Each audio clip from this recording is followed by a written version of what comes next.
Olá, olá, boa noite. Sejam todos bem-vindos e bem-vindas à sede da Sociedade Espírita José Pititinga para mais uma doutrinária presencial. Uma saudação especial para aqueles que assistirão posteriormente pelo nosso canal do YouTube. Hoje, o tema é o princípio das dores e teremos a participação especial do nosso querido irmão Jacó Souza para falar sobre esse tema tão importante. Para iniciarmos a doutrinária nessa noite, farei uma prece inicial dos nossos trabalhos. Peço a todos que acerenem os seus pensamentos, respirem fundo. Se puderem, fechem os olhos. Mestre Jesus, nosso guia, gratidão, Senhor, por estarmos aqui reunidos para mais uma doutrinária, para podermos aprender mais um pouco sobre os seus ensinamentos.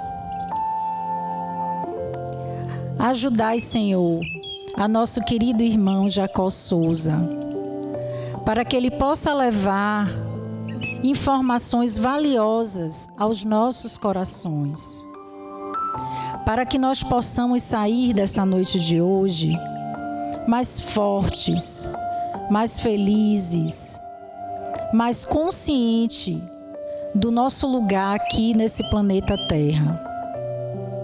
Ajudai, Senhor, aqueles que precisam do seu apoio, da sua ajuda, do seu perdão, da sua luz.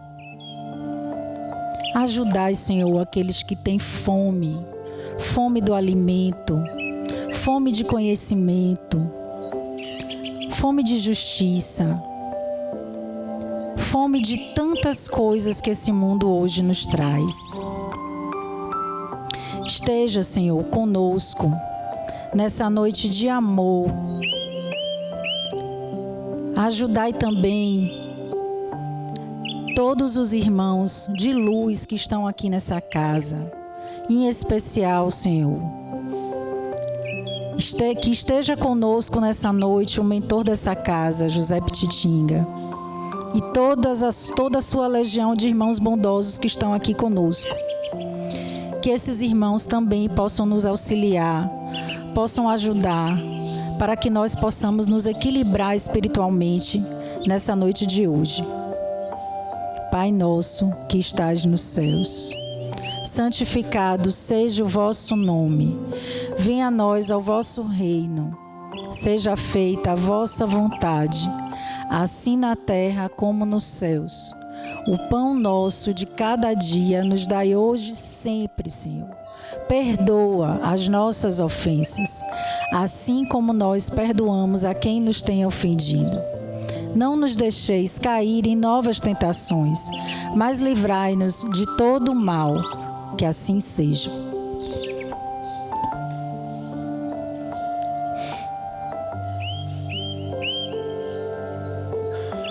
E antes de passar a palavra para nosso querido irmão Jacó, eu gostaria de ler uma mensagem da veneranda Joana de Ângeles, psicografada por Divaldo Franco na obra Florações Evangélicas, que está no capítulo 17, chamado Ante a Dor.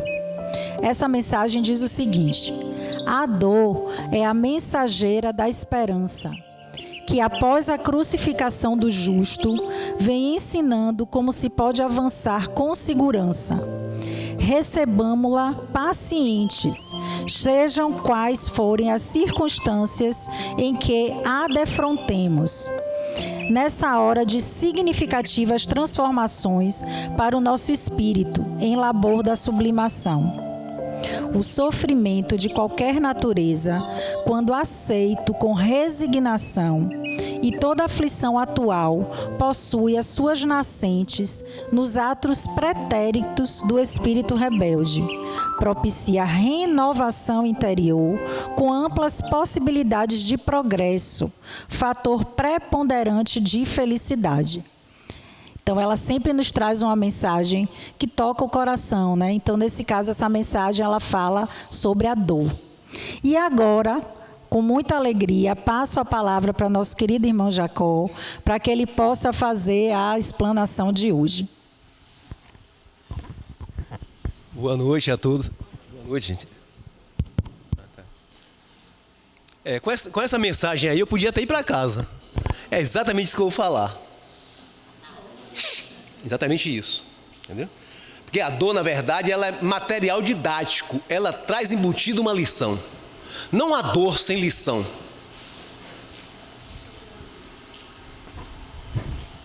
E esse trabalho aqui, no auge da pandemia, né? No auge da pandemia, as pessoas me procuravam muito para eu falar sobre a pandemia. Jacó, o que é que está acontecendo? O que é isso? E a desinformação era geral, né? A própria medicina batia a cabeça, você não podia confiar mais em ninguém, né? Na internet estava cheio de chá de tudo que é erva para Covid, né?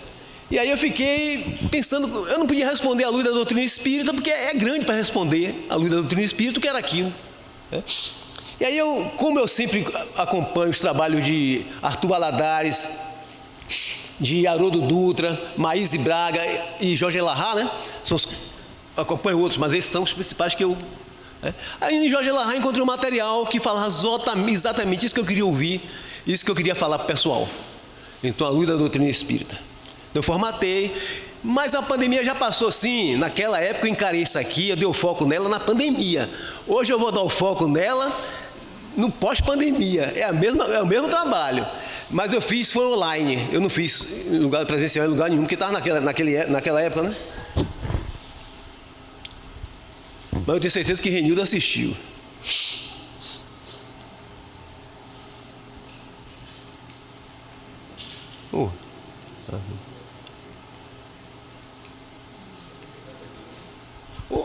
Rapaz, aí é querer demais, né? Aí é querer demais.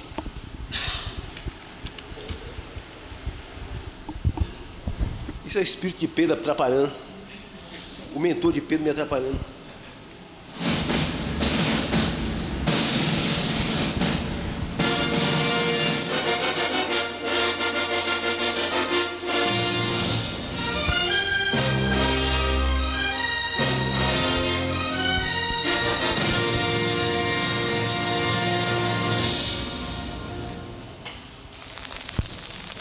Isso aí, gente, isso aí está no Evangelho, né?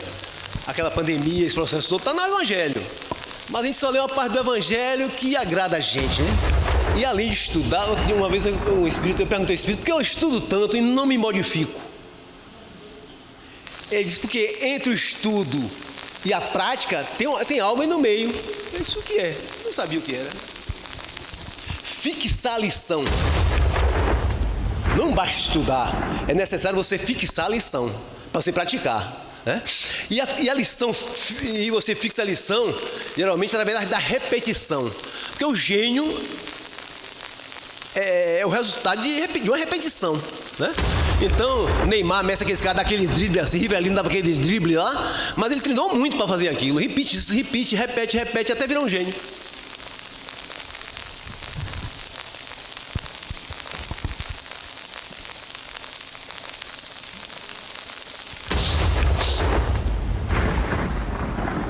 O princípio das dores.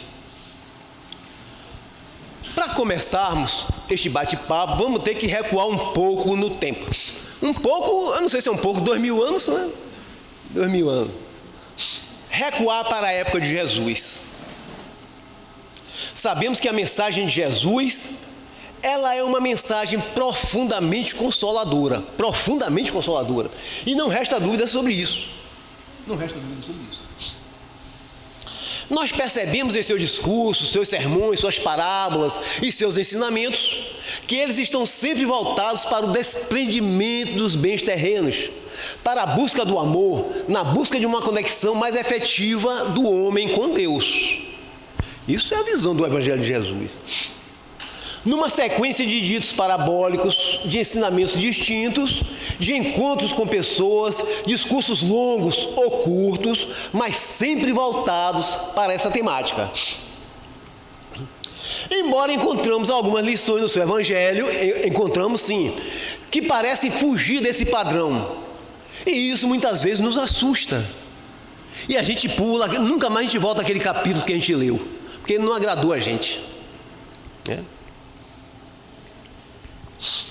Isso acontece, por exemplo, quando nós ingressamos nos capítulos 24 e 25 do Evangelho de Mateus e nos deparamos com um discurso. Esses dois capítulos formam um discurso. Esse discurso chama-se o sermão profético. O sermão profético. Esse sermão possui uma característica muito diferente dos discursos outros apresentados nas demais passagens dos evangelhos. É totalmente diferente, destoa. O sermão profético, ele traz uma outra tônica. Ele vai falar sobre o futuro da humanidade.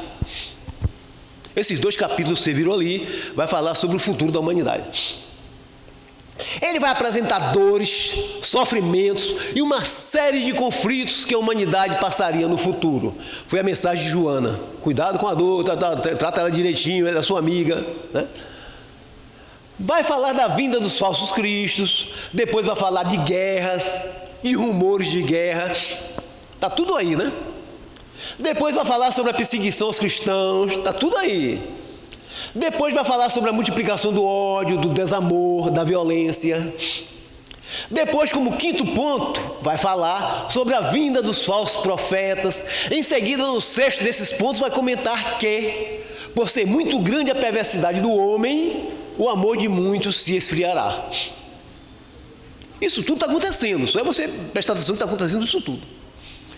E fechando a sequência das imagens apresentadas por Jesus no sermão profético, ele vai dizer que, além de todos esses sinais, o evangelho seria pregado em toda a parte do mundo e então viria o fim. Que fim? Que fim, né? Então, a gente observa nesse cenário que ele vai apresentando um conjunto de dores que seriam oferecidas à humanidade. E esse é apenas o capítulo 24, né? Essa bagaceira só no 24.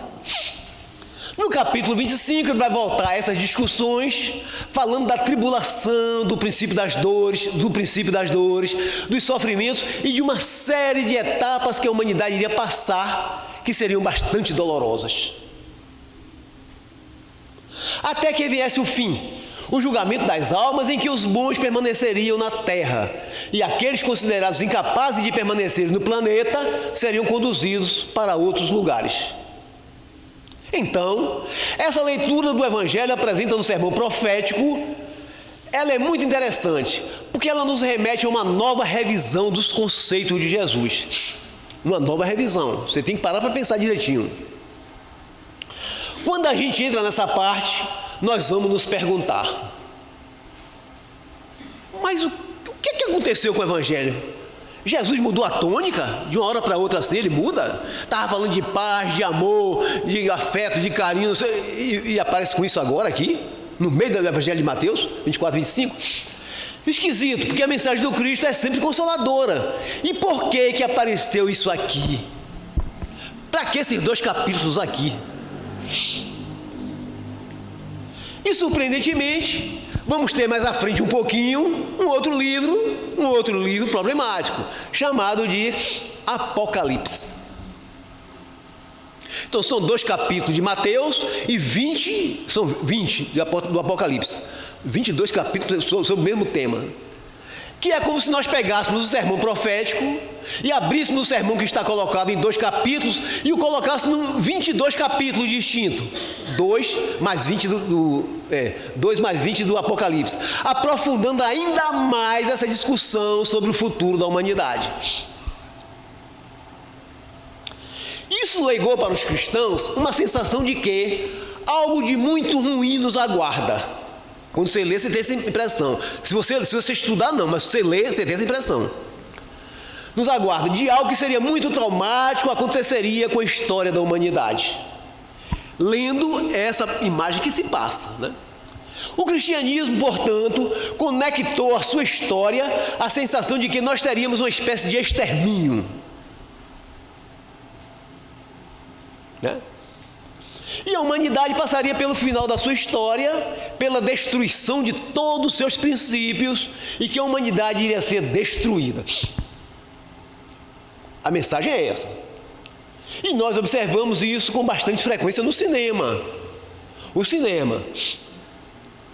Quantos e quantos filmes catastróficos já foram oferecidos na tentativa de construir dentro do ideário humano a resposta para essa indagação do que vai acontecer com o homem no futuro. Dentro dessa ótica, portanto, fala-se muito de guerras, de violências, de crueldades. Dentro do Apocalipse, nós vamos encontrar os 4 cavaleiros do Apocalipse. Isso chega a arrepiar as pessoas quando lê, né? O cavaleiro branco, o cavaleiro vermelho, o cavaleiro negro e o cavaleiro amarelo. Cada um desses cavaleiros compõe uma desgraça diferente. Compõe uma desgraça diferente. Um é a guerra, o outro a fome, o outro a doença e a morte. Mostrando assim uma imagem bastante difícil para que nós conseguíssemos imaginar uma leitura mais otimista do futuro da humanidade. Foi olhando para esses pontos que a humanidade começou a esperar que de repente o final da humanidade se desse por um desses viés. Ou um cataclismo, ou uma guerra, ou um processo pandêmico que pudesse destruir a nossa história. Bem, recentemente vivemos um momento desse tipo. Nós experimentamos no cenário mundial uma pandemia. E aterrorizou o mundo todo, né? Uma pandemia extremamente voraz que deixou um rastro enorme de dor e sofrimento pelos óbitos produzidos por essa doença. Batemos na casa de 15 milhões, né, 14.900, em todo o mundo, segundo a OPAS, OMS. Isso em 2020 e 2021. E ainda continua matando aos poucos, né? E ainda deixou um rastro aí de doenças psíquicas que não tem mais tamanho. Isso é uma quantidade bastante expressiva de óbitos num único e curto intervalo de tempo. Preocupação para as autoridades, a economia ainda não se recuperou por conta disso, reflexões muito profundas têm sido feitas em função dos dramas que nós vivemos nesse início do ano de 2020. Mas, dentro dessa leitura que o Espiritismo nos oferece, como que a gente pode enxergar esses fenômenos como o da pandemia, por exemplo? Como enxergar isso? É isso que as pessoas me perguntavam e queriam que eu respondesse assim, no meio da rua. Como podemos enxergar esses processos do Apocalipse, essas sinalizações do sermão profético? Como é que o Espiritismo observa todas essas coisas? Observando nesse cenário, que não deixa de ser doloroso, que não deixa de ser um cenário amargo, em função do número de vidas que a gente percebe que são retornadas ao mundo espiritual, é preciso observar alguns pontos bastante interessantes. Há 100 anos atrás, no período de 18 a 20, a humanidade também experimentou uma outra pandemia. Aquela época, a pandemia apresentada chamava-se gripe espanhola. Só que naquele período, os nossos recursos tecnológicos, médicos, para trabalhar esse tipo de enfermidade, eram bem mais frágeis, praticamente não existia. Então aconteceu que essa pandemia, ao chegar à humanidade, naquele período, produziu uma quantidade enorme de vítimas. Na recente pandemia, nós chegamos ao quê? A 15 milhões de óbitos.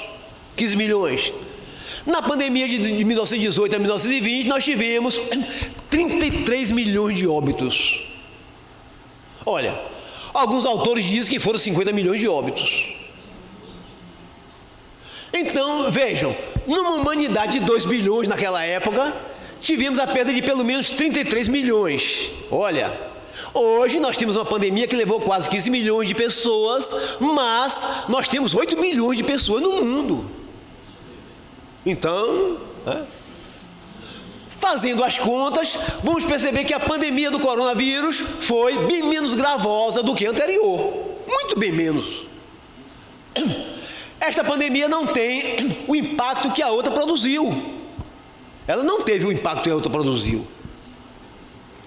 ela chega a ser aproximadamente 40 vezes menos intensa do que a anterior. A outra pandemia foi bem mais forte do que essa. E não era assim, não era encarada pela população como o fim do mundo, como o fim dos tempos, nada disso. O engraçado é isso. Não era final dos tempos.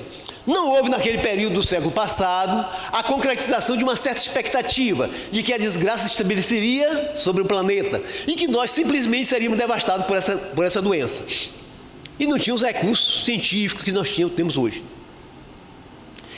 Ela veio, ela aconteceu, levou muita gente, mas depois que ela passa, a humanidade retoma o seu ritmo normal. Se nós formos consultar as páginas do livro Renúncia, Romance de Emmanuel, psicografado por Chico, claro, que apresenta no seu capítulo 4 uma história muito forte sobre o surto de varíola acontecido na França. Nós vamos perceber a condição de desgraça que acontecia naquela parte do mundo. Foi uma coisa absurda. Lê esse livro para ver. Em que vilas inteiras eram dizimadas. Certo? As pessoas tomando da doença e eram sepultadas. O cara tinha uma febre e enterra ele, mata ele, joga ele lá no lixo para ele morrer lá. Era assim. Às vezes ainda em condição de não estar absolutamente com a sua condição definida, não sabia nem o que era. Jogar lá no depósito lá para morrer e acabou. Os homens do departamento de saúde pegavam os doentes nos leitos, ainda vivos, e levavam para o local onde eles seriam colocados à míngua para serem sepultados. Vivos. Então havia uma situação bastante dolorosa. E personagens centrais desse romance falam da intensidade dessa doença e de como ela produziu uma série de vítimas naquele período. Sim, a varíola foi também uma pandemia terrível sobre a face da Terra, que atormentou a humanidade durante 3.000 anos. Olha, a pandemia, o coronavírus foi rápido, não foi? E veio a ser erradicada em 1980. Mas a humanidade não acabou. E essa pandemia de varíola não aconteceu só uma vez. A varíola teve vários surtos em vários lugares ao longo da história da humanidade. Desde o período do Império Romano, olha gente, desde o período do Império Romano, ela teve vários surtos, produzindo uma quantidade muito grande de óbitos, fazendo com que nós tivéssemos percepção de que, apesar das condições que essa doença oferecia, ela não representava, na verdade, o fim de todas as coisas. Parecia, mas não representava. Mas nada se compara à pandemia que ocorreu durante 5 anos na Idade Média. Essa foi... Se botar toda junta, não dá ela. Dos anos de 1347 a 1352, a Europa foi devastada pela peste negra, uma doença terrível que se alastrou pelos diversos burgos daquela época, produzindo a morte de uma quantidade imensa de pessoas. Os estudiosos dizem que 1/3, e outros falam metade. Metade ou 1/3 da população de toda a Europa foi levada a óbito por conta da peste negra. Ora, se nós fôssemos comparar com a condição de que temos hoje, nós fôssemos fazer uma medida do que aconteceu naquela época para hoje, nós perceberíamos que a peste negra foi 800 vezes mais grave do que a pandemia que tivemos agora. Pegue coronavírus e multiplique por 800 a bagaceira que ela fez. Olha... Então, a pandemia do coronavírus, ela não foi, na verdade, a pior pandemia que a humanidade já possuiu. Não foi até a menor, pode-se dizer assim. Mas foi uma assombração. O que tinha gente desesperada, desinformada, aquela coisa toda. E tinha outros também irresponsáveis, né? Tinha um bocado apavorado e um bocado irresponsável. O pessoal dizia, rapaz, não. Aí tinha carnaval, doido para fazer uma festa no paredão, em qualquer lugar, aglomerava mesmo. Carnaval, política, campanha política, todo mundo atrás. E mesmo assim, então não foi isso. Devemos fazer tudo que a gente puder para que essa parte da nossa história fique para trás. Sim, claro, devemos fazer. Mas não devemos nunca ter a crença de que de repente esse foi o pior momento que a humanidade já viveu. Não foi. Ela, comparada com as outras, foi muito menor. Muito menor. Observemos a geração que viveu no período da chamada gripe espanhola. Ela enfrenta a gripe espanhola no período de 18 a 20. 2 anos de gripe espanhola. Só que antes dessa gripe, no período de 14 a 18, exatamente o ano que a gripe começa, havia acontecido a Primeira Guerra Mundial. Sai da Primeira Guerra Mundial, entra numa pandemia, e onde é que vai esbarrar? Eles enfrentaram 3 anos de guerra. Depois de 5 anos de guerra, eles enfrentaram 5 anos de guerra. Depois de 5 anos de guerra, eles pegaram 3 anos em seguida de pandemia. Tem quem aguente? Ninguém merece isso. E 19 anos depois do final da pandemia, começa a Segunda Guerra Mundial. Olha o trauma da humanidade. Olha o trauma da humanidade. E isso numa única geração, gente. Numa única geração.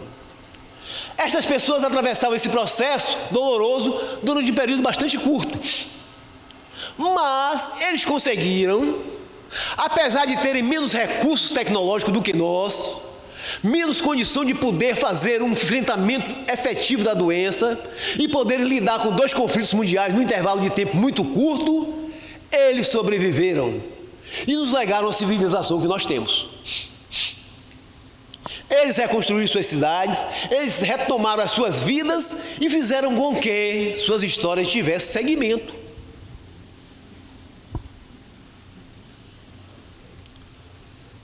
Está acontecendo conosco que de repente, diante dessa pandemia, tivemos uma dificuldade bem maior para atravessar por ela. Olha, nós tivemos mais dificuldade de atravessar de que eles tiveram para atravessar esse mundo, 20 anos de catástrofes. A dificuldade nossa foi maior, embora os recursos sendo maior. E o que será que os companheiros possuíam e que nós hoje temos dificuldade de ter, que não está compensando nosso recurso tecnológico? A ciência deu uma resposta formidável, extraordinária, né? Com a vacina ligeiro, uma vacina aloprada lá e se viu, resolveu o problema. A ciência resolveu o presente. Mas a gente fica esperando só o resultado da ciência? Será que é só isso que a gente tem que esperar? É porque a humanidade do passado, aquela que não é a nossa geração, possuía um instrumento muito poderoso para atravessar os seus momentos de crise. Possuíam. Aquele tempo possuíam, que nós não temos hoje. Instrumento esse chamado de fé. Fé.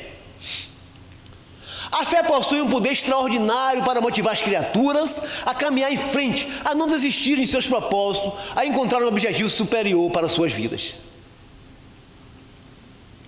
Voltando ao livro Renúncia, as páginas estão repletas de fé, as páginas estão repletas de certeza que Deus tomava conta da vida de todos os personagens que a trama apresentava. E se a gente via, quando era pequeno eu via muito isso. O pouco com Deus é muito, meu filho. Deus proverá. Não se preocupe não, eu vou formar meu filho, que Deus é pai. E o cara não tinha nem onde cair morto, mas disse que ia formar o filho e formava o filho. E todas as coisas, as pessoas muito apegadas.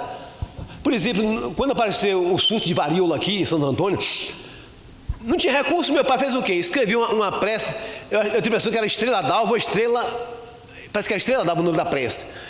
Escreveu, dobrou o papelzinho, botou dentro fez um bolsinho, uma bolsinha assim de pano e botou uma fita de pano aqui na gente, a gente andava todo com aquela fitinha aqui.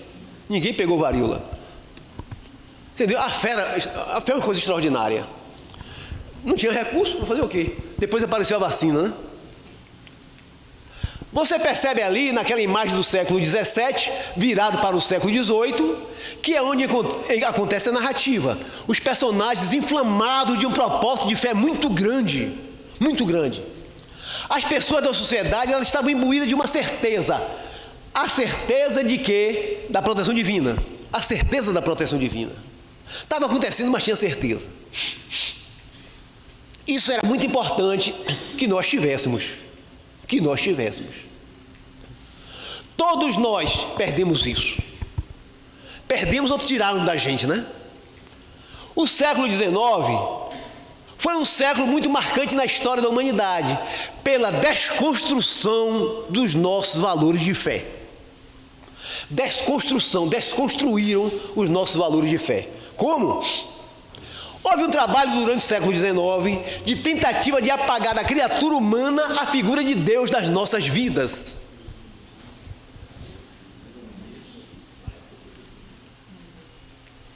Isso se deu porque a religião nos séculos anteriores havia perseguido muito a ciência e a filosofia. Perseguiu. Por essa razão, no século XIX, ciência e filosofia se uniram para se vingar da religião e deram um troco. E você podia, quem estudou, quem fez faculdade naquela época, podia ver, você falar de Deus numa faculdade, hoje é problema ainda. Naquele tempo nem falasse. Nem ia falar de Deus na faculdade, que você tinha, assim, ia acender uma vela, fazer uma promessa para um santo. Não falasse na faculdade, não. O meio acadêmico contribui muito, espalhou-se no meio acadêmico, pronto, aí pegou. Na verdade, muitas religiões produziram muito mal, muito sofrimento no homem. A religião poderia fazer e fez mal. Mas a espiritualidade nunca fez mal à criatura humana, gente. Nunca. E na tentativa de extirpar a religião do coração dos homens, a ciência e a filosofia arrancaram junto, ou pelo menos tentaram arrancar do coração do homem a espiritualidade. Na certeza de que o homem do século XX sem Deus seria muito mais capaz de fazer a sua história, sem estar vinculado às crendices que as religiões apontavam. Isso tudo é crendice. Nós somos hoje o resultado desse experimento. Somos hoje isso, o resultado disso. Uma dificuldade imensa. Mas eu estudo, mas eu tenho fé, eu não sei se eu tenho fé, porque eu sou tão fraco de fé.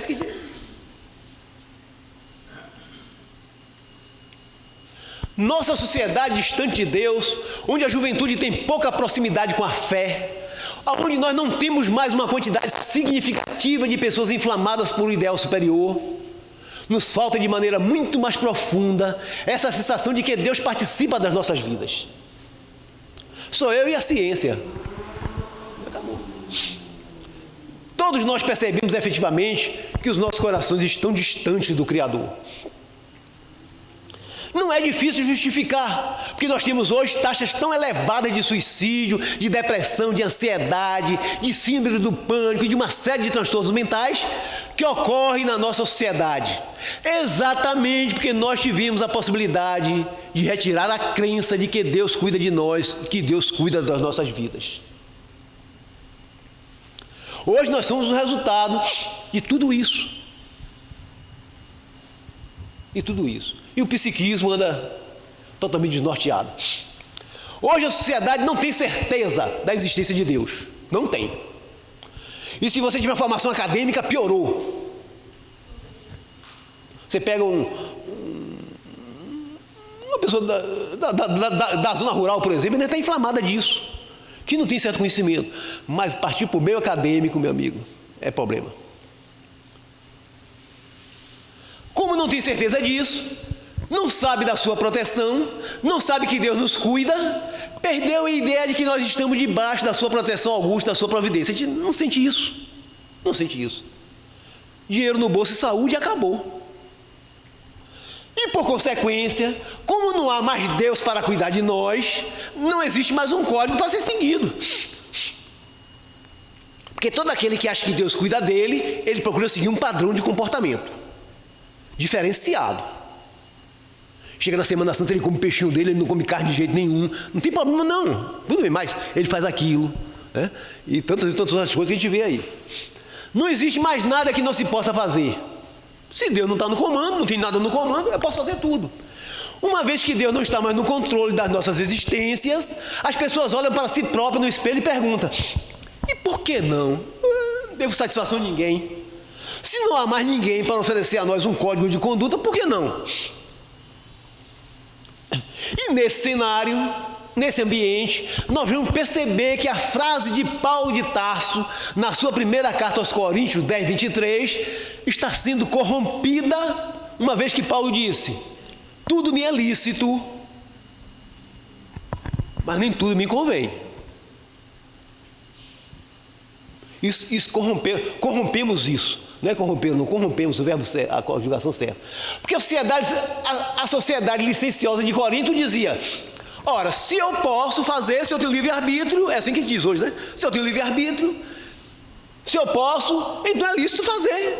Se eu tenho livre-arbítrio, é lícito fazer. Então, é quando Paulo, inspirado no comportamento licencioso daquela sociedade, cunhou a frase tão famosa: tudo me é lícito, mas nem tudo me convém. Hoje a nova geração está apresentando uma reinterpretação disso. Uma reinterpretação dizendo o quê? Dizendo, tudo me é lícito, então tudo me convém. E aí ninguém segura. É água de ladeira abaixo ou fogo de morro acima, né? Confunde a liberdade de pensar com a liberdade de consciência. E por esse motivo, uma quantidade enorme de comportamentos que nós observamos na nossa geração atual não existiam nas gerações passadas. Com esse nível de... assim, não existia. Já existia, mas reduzido. Alguns grupos reduzidos. O que é que está havendo? É o resultado do processo do afastamento das nossas vidas em relação àquilo que Deus gostaria que nós fizéssemos. A pandemia, portanto, ela não foi efetivamente a marca de um processo efetivo de mudança de transição planetária. Não foi. Não foi. Porque as pandemias maiores atrás não marcaram isso. Não vai ser essa que foi menor que vai marcar que realmente nós estamos diante de um processo de transformação social. O que vai determinar se nós vamos fazer uma mudança ou não nas nossas vidas não é uma pandemia, não é o que acontece do lado de fora do homem. Não vai existir modificação do homem pelo que acontece lá fora. O processo interior. Não são guerras, não são cataclismas, os maremotos, terremotos e vulcões, tufões, tsunamis, nada disso vai modificar o homem. Porque todos esses fenômenos ocorrem do lado de fora da criatura humana. E o que nós observamos na literatura espírita é que a transição planetária, ela não é marcada por isso. Ela é marcada pela mudança do homem. Ela é marcada pela transformação do homem. Cuidado. Ela é marcada pela transformação da criatura humana e não por um movimento geológico qualquer. Não é. Aconteceu um cataclisma hoje, não é? O fim dos tempos, não é? É a transição planetária. Não é. Não é assim. A transição planetária não vai ser lá fora, vai ser cá dentro. É porque o apocalipse que todo mundo espera não é lá fora, é cá dentro. É dentro de cada um de nós. Não espere apocalipse lá fora, não. O apocalipse vai ser dentro de você, dentro de cada um de nós. Então nós estamos na transição planetária. Não. A bem da verdade, nós vamos pegar na maneira literal daquilo que é dito? Não pode ser. Não existe transição planetária, existe transição da humanidade planetária. Não pega a palavra, o que está escrito lá e interpreta, não. Transição da humanidade planetária. Quem está em transição não é o mundo, é a população do mundo. Somos nós que temos que mudar.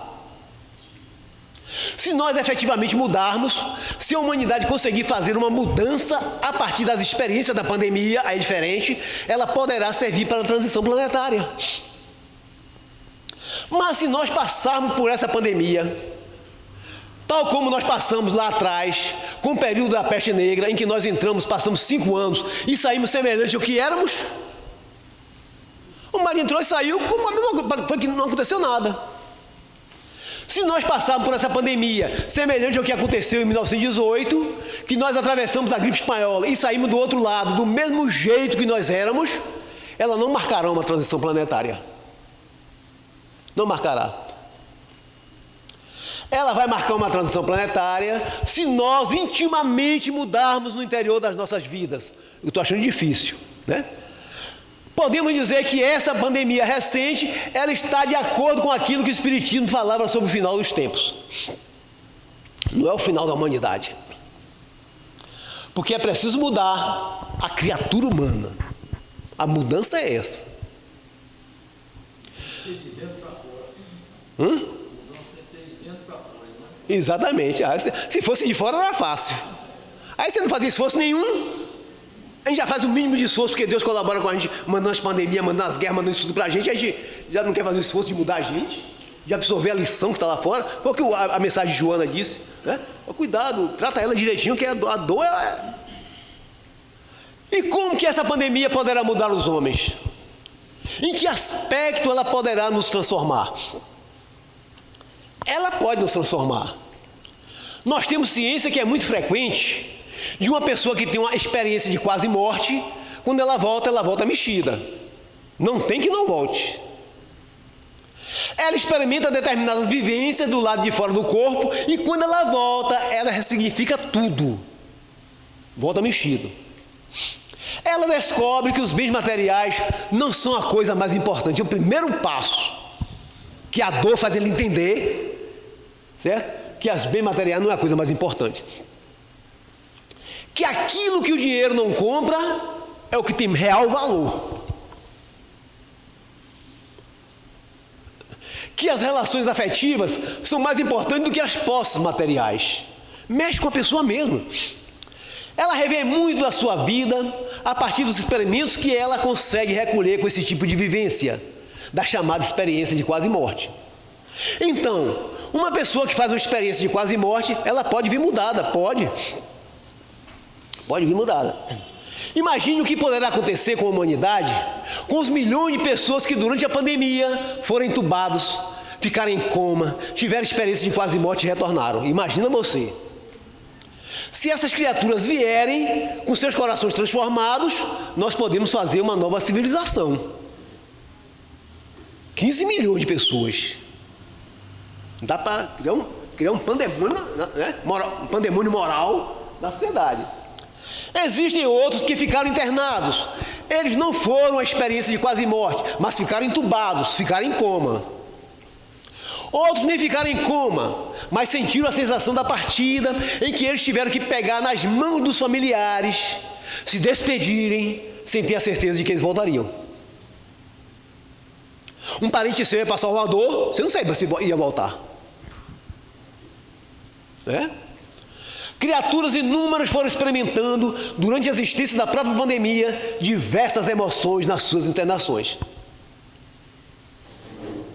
É sabido que pessoas, mesmo sem experimentar uma situação de quase morte, se elas tiverem uma internação prolongada e elas sentirem a proximidade da morte, essas pessoas podem mudar as suas visões de mundo.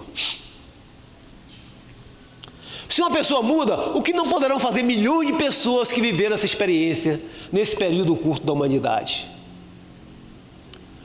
E além dessas duas, os familiares que sentiram a partida dos seus entes queridos, que sentiram a perda dos seus lares, daqueles que tanto amava, mexe também, fica mexido. Que descobriram que todo o dinheiro do mundo não compra oxigênio para respirar. O dono do Banco Safra, se não me engano, foi um banco aí, parece que foi o Safra, que a filha dele disse, meu pai com tanto dinheiro e não tinha oxigênio para comprar. Foi Santander. Santander, não foi? Certo? Então, olha, gente, meu pai com tanto dinheiro, oxigênio que está aí de graça. É assim, gente. Que descobriram que a saudade é muito grande quando a gente não conseguiu dizer que amava as pessoas e elas partiram. Sem a gente poder dizer. Foi tão rápido que elas partiram. Que as nossas vidas são muito valiosas para que a gente perca tempo com mágoas, com ressentimentos. Quando a gente volta para casa e não encontra mais a pessoa que a gente não conseguiu dizer tudo o que queria, porque achou que sempre poderia dizer amanhã, e o coronavírus levou. Se essas bilhões de pessoas que experimentaram isso levarem para frente as suas transformações, nós podemos ter sim uma nova humanidade. Mas não está com cara que isso aconteceu. Eu estou vendo a maioria das pessoas, a gente olha para a pessoa, inclusive eu lá em casa eu tenho espelho, claro, né? Você olha assim, olha para mim assim e digo, rapaz, eu acho que eu estou com a cara de menino pidão. Eu estou querendo mais. Mais pandemia, mais problema. Porque se eu não conseguir me modificar, assim poderíamos ter. Então, uma pandemia ela pode servir para a transformação do mundo? Pode, claro. Se nós soubermos aproveitar. Se não é a pandemia pela pandemia, se nós soubermos aproveitar as lições que ela tem nos deixado, porque ela foi um material didático muito bom, um excelente material didático. Se a humanidade conseguiu fazer um aprendizado com essa experiência, Nós podemos dar passos largos nesse mecanismo maravilhoso do processo de transformação das nossas almas. Nós poderemos acelerar efetivamente a transformação moral do mundo. Acelerar. Porque a transição planetária não tem data para acontecer, mas nós podemos antecipar sua conclusão se nós aproveitarmos as experiências da vida e se cada um de nós for acendendo uma chama. Em breve tempo, a terra escura irá se iluminar, com cada um de nós ouvindo o chamado do Cristo, e ouviremos ele dizer: brilhe a vossa luz. Então, nossas luzes iluminando o planeta poderão construir uma nova humanidade. Todos esses conceitos podem indicar para nós que uma pandemia pode ser relevante. Pode. Mas se nós não aprendemos nada com ela, se nós sairmos no final dela muito semelhante ao que éramos, com uma sociedade ainda fria, amarga, indiferente, individualista, egoísta, orgulhosa, promovedora da fome, da guerra e da destruição do meio ambiente, está difícil, né? É porque não estamos maduros ainda, estamos pedindo, estamos clamando por mais pandemias. E a ciência já está anunciando aí, né? Olha, nós estamos prevendo uma nova pandemia aí, vai aparecer daqui um dia uma nova pandemia. Mas acontece por quê? Porque nós não nos modificamos. Por isso que pode acontecer. E não sei o que o Cristo ainda poderá ensinar para nós, na tentativa de transformar as nossas vidas moralmente falando. Cristo já fez de tudo. Não podemos negar, no entanto, que os processos pandêmicos no mundo trouxeram um valioso incentivo ao desenvolvimento da ciência e da tecnologia. Isso é real. Contudo, temos que reconhecer que eles não lograram êxito no desenvolvimento moral do ser humano até aqui. Não há nada que comprove que esses processos pandêmicos modificaram o homem. Nós somos hoje ainda aquele mesmo homem do tempo do Cristo. Avançou a ciência, os processos pandêmicos, avançou a ciência, a tecnologia avançou. Mas a moral do homem.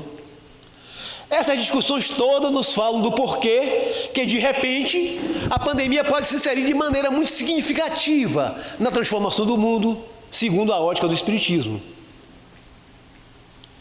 Mas ainda temos uma pergunta que ainda está no ar. Por que motivo Jesus deixou uma mensagem tão difícil, tão alarmante, até certo ponto, tão tenebrosa?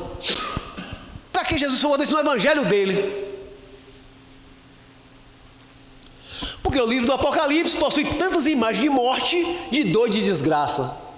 Como é que vai fazer um livro desse? Qual o motivo de todas essas coisas? Se nós estivéssemos atravessando esse período de hoje, da pandemia, né, e essas notícias não tivessem vindo da boca do próprio Cristo, nós diríamos o quê? Poxa, o mundo está perdido. Nem Jesus sabia que isso ia acontecer. Mas Jesus sabia e deixou escrito para a gente que ia acontecer. Não há novidade nenhuma, gente, nesses processos pandêmicos, nessas guerras, não há novidade nenhuma. Quem estuda a Bíblia sabe que isso está acontecendo, Jesus já falou isso tudo. Não há novidade. Mas para que nós não duvidássemos que a humanidade teria esses momentos dolorosos, o Cristo já deixou assinalado que no final dos tempos, todos esses processos iriam acontecer. Afirma o nosso companheiro de ideal e espírita Jorge Elahá que as traduções em português das nossas Bíblias falam em sinal dos tempos, mas quando se consulta no original grego, não está escrito o final dos tempos. Não é. Está escrito síntese cosmos, que é, síntese cosmos significa síntese, resultado, condição final, aquilo no que seja o fim das coisas, mas não no sentido de término, mas de resultado, como resultado, não fim como destruição, fim como resultado. E não é na verdade do mundo, né? É do cosmos. Síntese de cosmos seria, na verdade, uma revisão, não dos tempos, mas do mundo, no sentido do planeta. Mas as pessoas falam final dos tempos, fim do mundo, e toma-lhe filme e séries especiais sobre isso. O mundo estaria, portanto, num processo não de término, mas de amadurecimento da sua sociedade. Nós temos muitas vezes uma imagem de que o Apocalipse é uma imagem tenebrosa e que o sermão profético é também um discurso terrível. Olha, gente, tem pessoas que não suportam ler o Apocalipse. Tem gente que, eu não consigo ler não. Eu começo a ler, mas desisto. Mas não é para ler, é para estudar. O Apocalipse é o livro mais bonito da Bíblia. É o mais belo livro da Bíblia quando você estuda.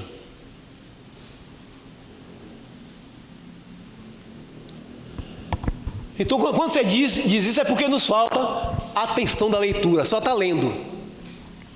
Vai estudar, vai ser atento na leitura. Porque você é atento na leitura, você está estudando, né? Se bastar atenção, você lê jornal, revista. Mas as escrituras sagradas, o livro da codificação, por exemplo, não é para você ler, é para você estudar. Você pegar o livro dos Espíritos para ler? É porque há pouco tempo atrás, Divaldo disse que até hoje eu estudo o livro dos Espíritos. Divaldo, 500 anos lendo o livro dos Espíritos. E a gente leu um pouquinho, deixou para lá, botou lá, nunca mais leu, nunca mais olhou. Não há repetição, não vai praticar nada. Simples. É uma mensagem profundamente consoladora, tanto o sermão profético como também o livro do Apocalipse, porque é o único livro que fala que a humanidade será regenerada, gente. É o único livro que fala que nos aguardam maravilhas no mundo. Está no Apocalipse a Jerusalém que vem de cima, a Jerusalém renovada, onde imperará o amor. É isso aí. Não tem um livro mais bonito que o Apocalipse. Porque todos dois, tanto a fala do Cristo quanto as visões de João, dizem que a humanidade passará por uma série de sofrimentos para testar o coração dos homens bons. E no final de todas as coisas, o bem prevalecerá. Você só está aqui só com bem e o mal, e muito mais mal do que bem. Mas vai chegar um dia que só bem. Imagina você uma coisa dessa. É o Apocalipse que está dizendo isso. Tanto Jesus como João falam de um final feliz para a humanidade. Tal como diz a doutrina espírita. A regeneração do planeta assemelha-se ao final do livro do Apocalipse e ao final do sermão profético, em que diz que o final de todas as coisas, as almas dos mansos, dos bem-aventurados herdarão a terra. Olha, herdarão a terra. E aqueles que forem verdadeiramente bons, os que perseverarem até o fim, constituirão uma sociedade feliz e harmônica na face do nosso planeta. Não há mensagem mais bonita do que essa na Bíblia. Olha o futuro que nos aguarda aí. Ou seja, a caminhada é uma coisa, a chegada é outra. Para chegar lá você vai ter que caminhar. E é bom não esquecermos que as dores e os sofrimentos preconizados nos dois livros aqui citados, que são muitos, só virão até nós se nós não nos modificarmos. Olha, se a humanidade se modificasse toda, não ia ter mais uma pandemia de jeito nenhum. Por que eu digo isso? Se insistirmos em permanecer os mesmos, se continuarmos mostrando resistência à mudança para o amadurecimento espiritual, porque a dor nos visitar, gente, a dor, é por isso que Joana fez a mensagem, se nos encontra transformados, ou em processo de transformação, também tem isso, ela vai embora, ela perdeu o sentido, você tirou o sentido dela. Ela não é castigo, então ela vem para corrigir. Você já se corrigiu, ela fazer o quê? Vai embora. Ela vai embora. A presença da dor aqui, os culpados somos nós. O sentido, o papel dela é tão somente nos reeducar. Nos reeducar. Ela não tem o sentido de punição, porque Deus não pune. Mas Deus educa. Educa para você transformar. Buda tem uma frase interessante, ele diz assim: a mudança não dói. O que dói é você não mudar, rapaz. O que dói é não mudar. Mudança não dói. Agora você resistir à mudança é outro problema, né? Pensemos nisso para podermos auxiliar na construção dessa sociedade que nós tantos queremos, desde agora, aproveitando todas as lições que a vida nos oferece, fazendo com que a pandemia que passou tenha um excelente resultado para a humanidade. Não em função dos óbitos em si, né? Não isso aí, mas pela possibilidade de inaugurar um novo momento na história da humanidade. Por um pensamento profundamente diferenciado, voltado para o amor, para a concórdia e para a compreensão do valor que as coisas espirituais têm. Tem muito valor. As coisas espirituais têm. E esse valor que as coisas espirituais têm, o mundo terreno nunca será capaz de nos dar. Nunca. Nunca. Então, gente, muito obrigado a vocês aí pela paciência.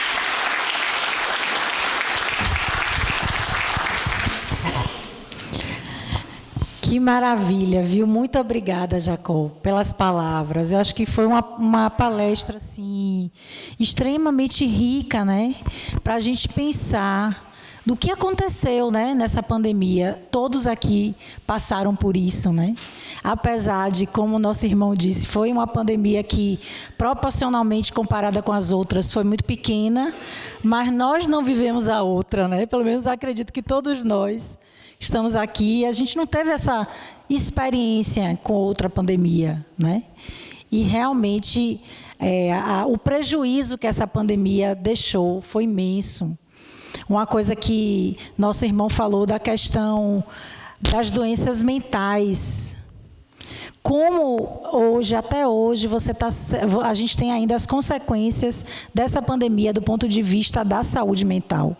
E chama a atenção que hoje a gente está dando início ao Setembro Amarelo. Então, todo mês, a nossa casa ela vai estar com a temática na perspectiva da saúde mental. Então, de fato, a pandemia trouxe como um legado terrível a questão do comprometimento da saúde mental de muitos irmãos, né? Outra coisa interessante que você falou, a questão do distanciamento da ciência com a religião na época do iluminismo, né?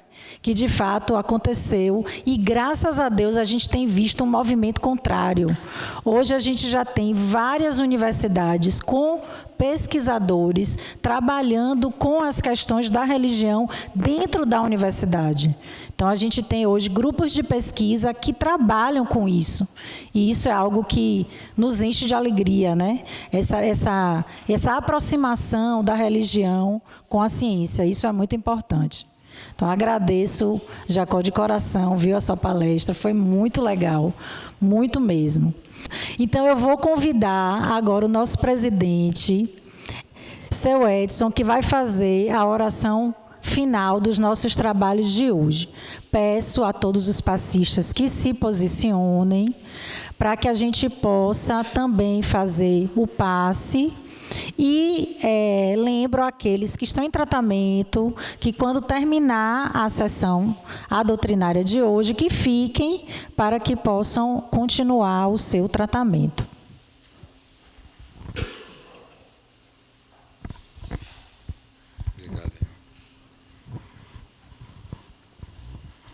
Então, queridos irmãos, queridas irmãs, elevemos nossos pensamentos a Jesus.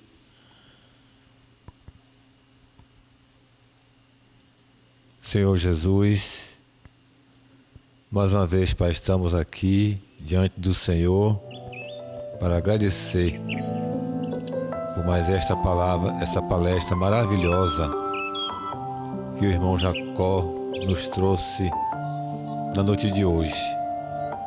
Quantas informações, quantos alertas, quanto conteúdo para a nossa reflexão sobre a nossa realidade. É necessário termos essa consciência de que façamos, Senhor Jesus, essa mudança interior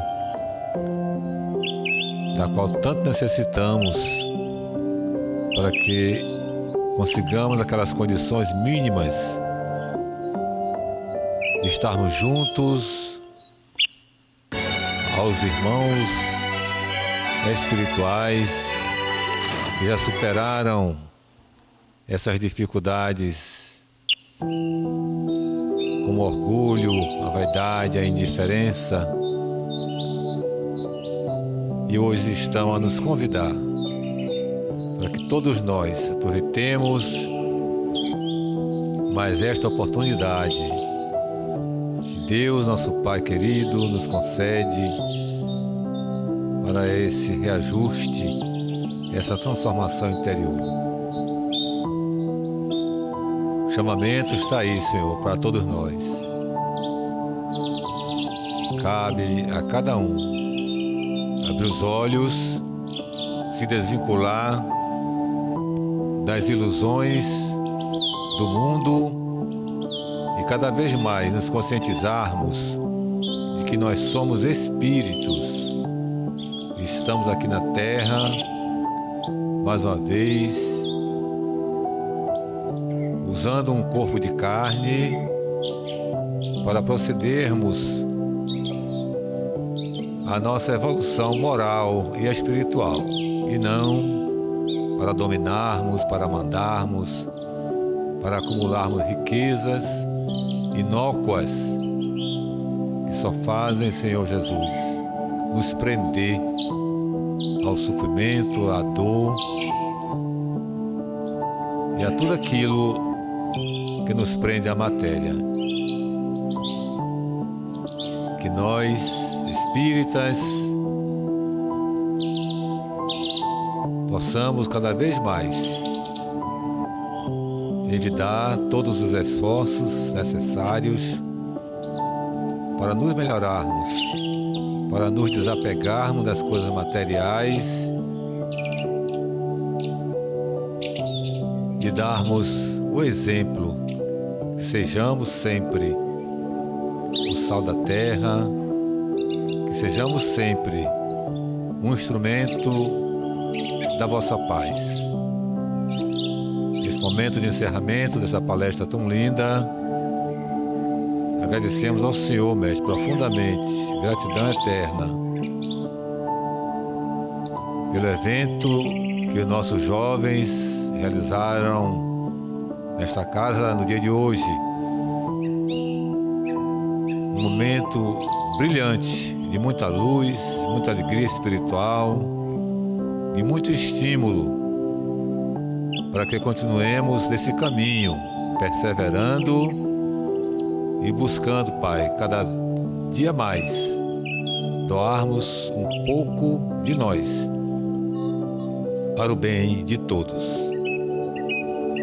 Abençoa, ampara, protege o nosso trabalho de paz, o nosso trabalho de fluterapia, que os irmãos passistas, bondosos, encarnados e desencarnados irão realizar após este momento aqui, ajudando a todos nós, Senhor, nos equilibrarmos fisicamente, emocionalmente, mentalmente e espiritualmente. Que essa energia de amor e de paz que circula, que o Senhor permita que os teus anjos estendam